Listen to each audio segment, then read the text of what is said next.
Je vous adore, Seigneur Jésus, succombant sous le bois de la croix. Vous l'avez reçu tout à l'heure avec un courage plein d'amour pour les hommes, et le triste cortège s'est mis en marche. Mais plus la victime avance, plus s'augmentent les angoisses du sacrifice.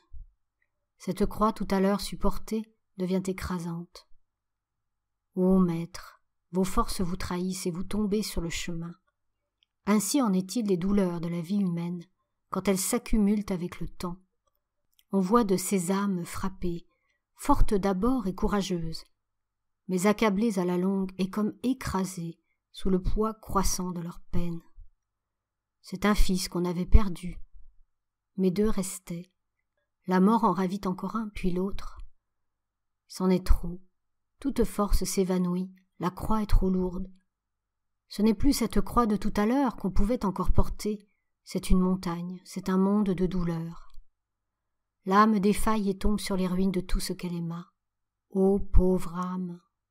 Quand tu seras revenu de cet étourdissement de douleur, je ne veux pas te parler d'autre chose que de Jésus tombant sous le poids de sa croix.